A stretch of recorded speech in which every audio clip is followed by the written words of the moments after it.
జై శ్రీరామ్. అందరికీ నమస్కారం. వెల్కమ్ టు న్యూస్ అఖండ. నేను మీ కస్తూరి శ్రీధర్. చాలాసార్లు చూస్తున్నా నేను చెప్పాలంటే మన దేశ రక్షణ రంగానికి సంబంధించిన న్యూస్ చాలా వరకు చాలామంది ప్రసారం చేయరు.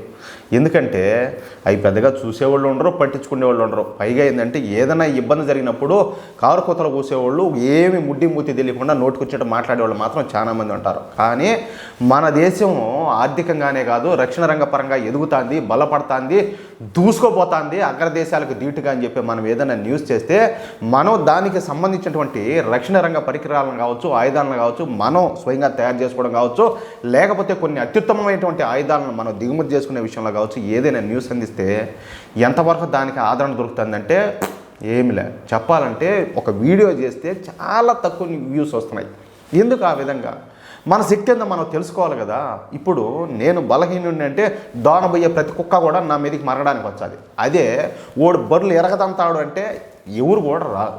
కాబట్టి మన దేశం శక్తి ఏందో మనకందరికి కూడా ప్రతి ఒక్కరికి కూడా తెలియాలి. గతంలో ఎట్టుంది పరిస్థితి? పాకిస్తాన్తో అయితే మనం యుద్ధం చేస్తూ ఉన్నాం, గెలుస్తూ ఉన్నాం.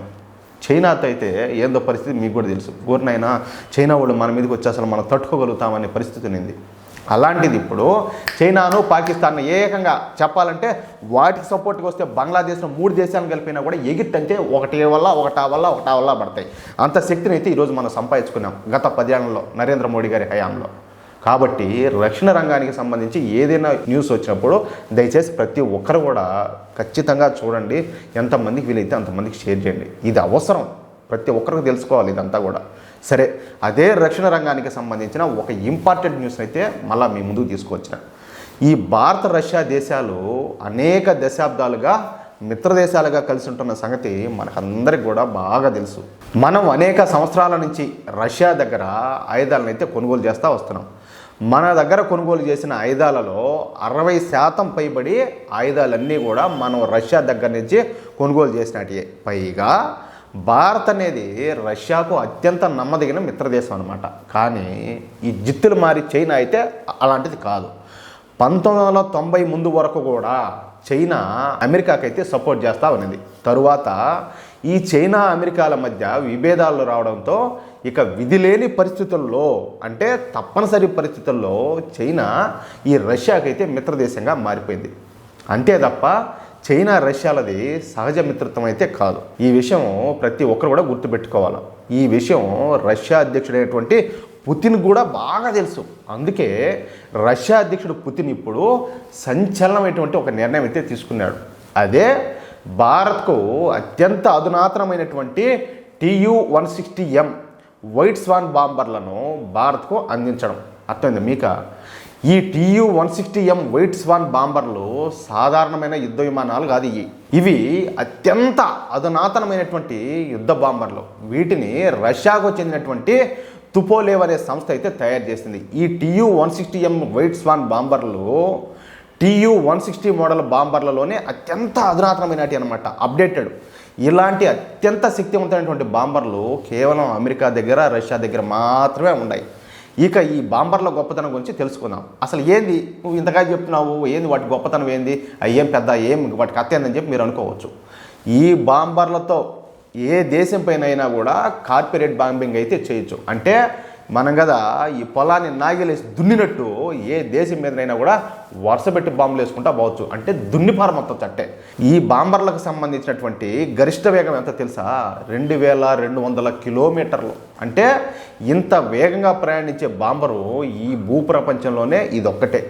ఒక్కసారి ఈ TU-160M వైట్ స్వాన్ బాంబర్కు ఈ రీఫ్యూలింగ్ చేస్తే ఈ బాంబర్ ఏకంగా 12,400 కిలోమీటర్ల దూరం అయితే ఇది ప్రయాణించగలుగుతుంది. ఈ TU-160M వైట్ స్వాన్ బాంబరు ఒకేసారి 12 లాంగ్ రేంజ్ ఈ క్రూయిజ్ మిసైల్స్ను, అదేవిధంగా ఈ షార్ట్ రేంజ్ ఈ న్యూక్లియర్ మిసైల్స్ను తీసుకోగలుగుతుంది. అంతేకాకుండా ఇండో పసిఫిక్ రీజియన్లో సంపూర్తిగా పెట్రోలింగ్ అయితే నిర్వహించగలుగుతుంది. దీని విలువ ఎంత తెలుసా? కేవలం $160 మిలియన్ మాత్రమే. అంటే ఈ స్థాయి బాంబర్కు ఈ రేటు తక్కువనే చెప్పాలా. నిజానికి ఈ TU-160 వైట్ స్వాన్ బాంబర్ను 2005లోనే రష్యా అయితే భారత్కి ఆఫర్ చేసింది. ఏది? అది తయారు చేసిన తొలినాళ్లలో. కానీ అప్పటి కాంగ్రెస్ ప్రభుత్వం భారతదేశాన్ని ఏ విధంగా చూసిందో, ఏ విధంగా పరిపాలించిందో, మన రక్షణ రంగ సంస్థలను ఏ విధంగా ప్రోత్సహించిందో, లేదంటే రక్షణ రంగానికి సంబంధించి ఆయుధాలను ఇక్కడ ఏ విధంగా ఉత్పత్తి చేసింది, లేకపోతే ఎలాంటి ఆయుధాలను దిగుమతి చేసుకుందో వాటికి ప్రత్యాపారం ఏందో మన అందరూ కూడా బాగా తెలుసు. వాళ్ళు ఏం చెప్పినారంటే ఆ బాంబర్లో కొనడానికి మా దగ్గర డబ్బులు లేవని చెప్పేసి సైలెంట్గా ఉండిపోయినారు. అంటే వాళ్ళు ఈ దేశాన్ని లూటీ చేసి తమ ఆస్తులను పెంచుకునేదానికైతే వాళ్ళకి అవకాశం ఉంటుంది, కానీ ఈ దేశాన్ని రక్షణ రంగ పరంగా బలోపేతం చేయడానికి మాత్రం వాళ్ళ దగ్గర డబ్బులు సరిపోలా. మీకు అర్థమవుతుంది కదా లాజిక్. అయితే ఇప్పుడు ఈ అత్యాధునికమైనటువంటి అంటే అప్డేటెడ్ TU-160 బాంబర్లోనే అడ్వాన్స్డ్ వెపన్ అయినటువంటి ఈ TU-160M ఈ వైట్ స్వాన్ను రష్యా భారత్కి అయితే మళ్ళీ ఆఫర్ చేసింది. అయితే ఈ విధంగా రష్యా మరొక దేశానికి ఈ TU-160M వైట్ స్వాన్ను ఆఫర్ చేయడం ఇదే ఫస్ట్ టైం. అంతేకాకుండా చైనాకు ఈ TU-160M వైట్ స్వాన్ బాంబర్ను ఆఫర్ చేయకుండా భారతదేశానికి మాత్రమే ఈ రష్యా ఆఫర్ చేయడం ఇక్కడ విశేషం. ఇక ఈ బాంబర్ కొనుగోలు విషయంలో రష్యాతో చర్చలు జరపడానికి మోడీ ప్రభుత్వం ఇప్పటికే సిద్ధమైపోయినట్టు తెలుస్తుంది. మొత్తంగా 11 బాంబర్లను కొనుగోలు చేయాలని మోడీ ప్రభుత్వం భావిస్తూ ఉన్నట్టు తెలుస్తుంది. ఈ బాంబర్లు మన దగ్గర కనుక ఉంటే ఇక మన దేశాన్ని మరి ఏ దేశం కూడా ఏమీ చేయలేదు. చెప్పాలంటే ఏం పేకలేదు. అది పాయింట్. ఎట్లున్నది న్యూస్? దయచేసి మీకు ఈ న్యూస్ నచ్చితే, అదేవిధంగా నేను చెప్పింది కరెక్టే అని చెప్పి మీరు భావిస్తే ఈ న్యూస్ నలుగురికి షేర్ చేయండి. అలాగే తప్పనిసరిగా ప్రతి ఒక్కరు కూడా మీ యొక్క అమూల్యమైన అభిప్రాయాలను కామెంట్ రూపంలో తెలియజేయండి. జై శ్రీరామ్.